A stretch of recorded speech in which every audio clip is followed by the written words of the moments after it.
Dear friends, have you ever had this experience? You take your child to a toy store over the weekend, intending to buy a long-awaited Lego set, only to find the price has shot up by nearly 50% from last month.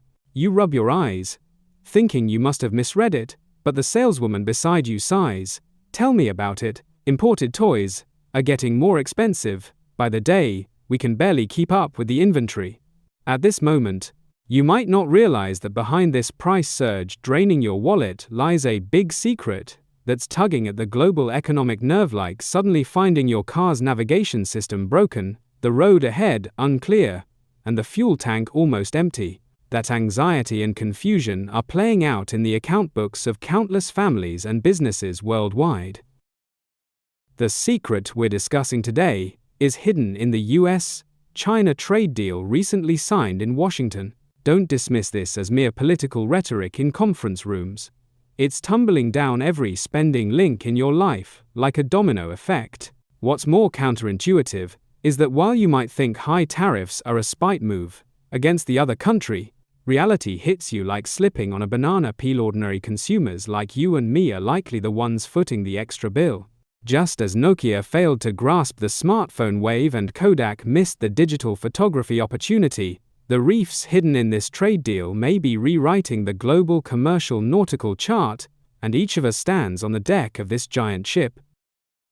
The most eye-catching part of the deal is the clause. China agrees to deliver rare earths to us, and the US will lift our countermeasures. But don't mistake this for a simple barter. Rare earths are now more precious than oil. They're critical materials for manufacturing chips, missiles, and new energy vehicle motors. Over 90% of the world's smartphones contain rare earth elements. Imagine modern tech industries as a skyscraper.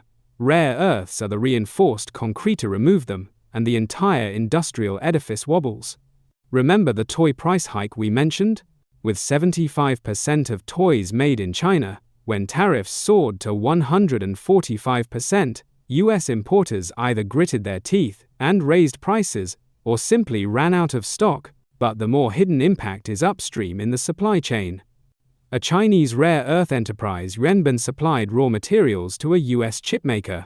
After the deal was signed, while the supply channel resumed, US domestic rare earth miners were outraged. They'd counted on high tariffs for protection, but now suddenly faced the challenge of low-cost Chinese rare earths. Their stock prices dropped 20% that day, equivalent to the market value of 3 Teslas evaporating. So how can ordinary people decode the secrets in the deal? It's simple. First, identify the resource anchor points in any trade deal. Start by looking for exchanges of control over key resources like rare earths, chips, or energy. This is like checking cash flow first in a financial statement. It's the main artery for judging the deal's impact. Next, calculate the tariff leverage. What does a 145% tariff mean? Buying a 100 Chinese toy would cost an extra 145 in taxes, totaling 245. Apply this formula to your usual imported goods, and you'll instantly find where your wallet bleeds. Finally, track the supply chain domino effect. Toy price hikes are just the tip of the iceberg. Rare earths affect chips, chips affect cars, cars affect logistics. Draw a tariff impact tree diagram, and you'll see every link in your daily consumption could be affected. The global trade war landscape is like a complex mahjong game. Trump vowed to sign 90 deals in 90 days, but so far, only the UK has bitten. It's like the dealer throwing down a pile of chips, saying, "Whoever cooperates with me gets the advantage," while other players peek at each other's hands. The US, 10% tariffs on metals, Japan guards its auto industry, and Spain wrestles with the US over NATO spending. In this scenario, whoever reveals their cards first may get targeted, so everyone waits for the first mover to show a flaw. Take Japanese automakers' tariff strategy. When the US threatened 25% tariffs on Japanese cars, they retorted, "Tax us, and we'll move all North American factories to Mexico, leaving Detroit workers jobless." A ruthless move, since Detroit is Trump's key electoral base. Now both sides are deadlocked. Japanese car dealers would rather stockpile containers at ports than accept unequal treaties. Currently, Japanese car containers at the port of Long Beach in Los Angeles pile up like mountains, equivalent to 200 families' car purchase plans on hold. As ordinary people, how should we observe this mahjong game? Mark July 9th on your calendar. It's the U.S. tariff ultimatum for other countries, a sword of Damocles hanging over global markets. List in advance which industries you care about might cross the line. Learn to read corporate signals. If Cox Automotive says car prices will rise, consider whether to buy now or wait. If General Mills forecasts lower profits, it means your favorite cereal might get pricier. Stock up or find alternatives. You could even play a tariff guessing game with friends, betting on which industry will be taxed next. It's not just fun. Be tracking statements from officials and corporate relocations. You'll gradually feel the pulse of the trade war. Now, what's more worrying is the shadow of inflation creeping into every family's budget. What economists call stagflation is basically things getting more expensive, money losing value, and jobs harder to find. J. Morgan predicts a 40% chance of recession in the second half of 2025, and this isn't fearmongering. When a 145% tariff slams Chinese manufacturing, U.S. importers have no choice but to pass costs to consumers, like going to a restaurant where the owner says, ingredients are pricier, so the menu's all revised, and you have to accept it, a mother calculated. Last year, a Barbie doll cost $80. This year, the same one went for $190, an extra $110 per month, enough to buy 30 liters of gasoline. Even worse is breakfast. General Mills cereals and breads rose 15%, adding $20 to her weekly breakfast costs. $140 a year, like throwing away a brand new iPad. And this is just the visible price hike. Invisibly, wages stay flat, mortgages don't drop, and wallets shrink from both ends.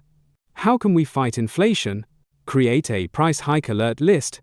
Note down the 20 essential goods your family buys monthly, like milk, diapers, gasoline. Record prices weekly. If any item rises over 5% for 2 consecutive weeks, activate alternate plans, switch to soy milk if milk gets dear, or try a different diaper brand. Become a corporate intelligence scout. Follow the financial reports of your go-to brands. If a toy factory mentions relocating to Vietnam, that means short-term shortages and price spikes, but long-term possible drop, so you can stock up or wait. Set up a tariff buffer account. Put 5% of your monthly salary aside, specifically for sudden price surges. Don't underestimate this sum. When a Barbie suddenly costs $100 more, this fund keeps you from panicking and swiping your credit card. For businesses, a great migration from China to Vietnam is unfolding. When tariffs get too high to profit, relocating becomes the only option. Chinese toy factories moving to Vietnam, Associated British Foods closing its UK bioethanol plant. This isn't isolated. It's a global supply chain reshuffle. Like solving a puzzle, when a piece from China is forcibly removed, businesses must find new fragments in Southeast Asia, Mexico, etc. This process is fraught with uncertainties. Will the new factory start production on time? Are workers skilled? Will transportation costs rise? Lao Wang, a toy factory owner in Guangdong, complained about U.S. tariffs last year, but has now rented a workshop in Ho Chi Minh City, Vietnam.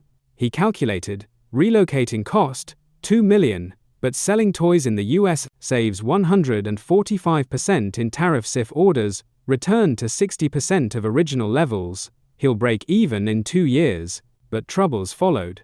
Vietnamese workers are only half as efficient as Chinese ones. Transporting raw materials from China adds 15% to costs. And worst of all, U.S. Customs suddenly announced they'd inspect the origin of Vietnamese-made toys, almost detaining the first batch. Now, every morning, Lao Wang's first move is checking for new tariff policy changes, feeling like an acrobat balancing on a tightrope. As ordinary people, we should also adopt a supply chain mindset. Trace the origin of your daily goods. Open your fridge and wardrobe, check where the top 10 items come from. If over 60% are made in China, Be alert, these goods may rise in price or face shortages. Find alternative brands in advance. Monitor relocation wind vanes. If news says over 30% of enterprises in an industry are discussing relocations, prices in that sector will likely shift. Create a relocation watch list, like tracking stocks to predict price trends. Cultivate a local substitution mindset. If an imported product gets too expensive, don't just complain. Try local alternatives. If imported milk powder rises, check out reliable domestic brands. If Japanese cars get costlier, see if Chinese EVs like Beed or Neo are more cost-effective. Now, with the July 9th tariff deadline approaching, it's not an end, but a beginning. If the US imposes tariffs on the EU and Japan, global stock markets could roller coaster. If certain countries reach deals, prices in related industries might plummet. It's like a critical choice in a game. Press the right button to clear the level, the wrong one to lose everything. And now, each of us stands at this decision point. Stock investor Zhang bought shares in a U.S. chip company last week, thinking that with the U.S. China deal signed and rare earth supplies restored, chip factories should rise. The next day, news broke that the U.S. might tax EU chips, and the EU immediately threatened to boycott U.S. agricultural products. Zhang's stock dropped 8% that day, equivalent to the cost of a commuter car. Now, he checks financial news 3 times before bed, fearing he'll miss a black swan. It's like guarding a time bomb. So, what should we do in the next 2 weeks? Do 3 things tonight. Open your memo and note, July 9th. List the 3 most expensive imported goods at home and check their tariff rates. Stock up on 1-2 months worth of daily necessities in case of sudden price hikes. Set up an information radar, focusing on 2 keywords, tariff extensions and supply chain shifts. Jot down related news immediately, like toy factory relocates to Vietnam or country receives tariff exemption. This info could save you money in the future. Even play a family economics simulation. Imagine with your family, what if this product rises 50% more? And come up with 3 alternative plans. If milk powder gets dear, switch to fresh milk, yaon, baby food. If cars get expensive, take the subway, yaon, shared bikes. This process not only helps you manage risks, but also uncovers unexpected ways to save.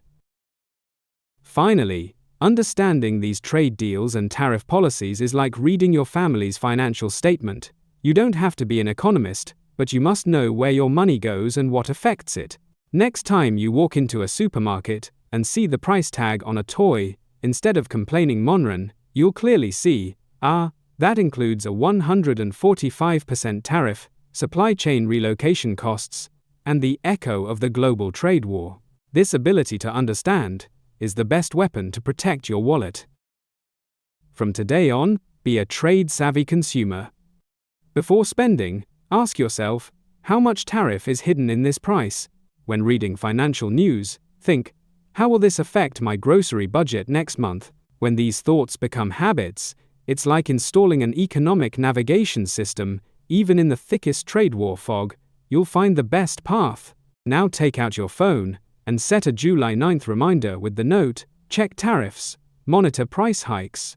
This isn't following anxiety, but taking basic responsibility for your wallet.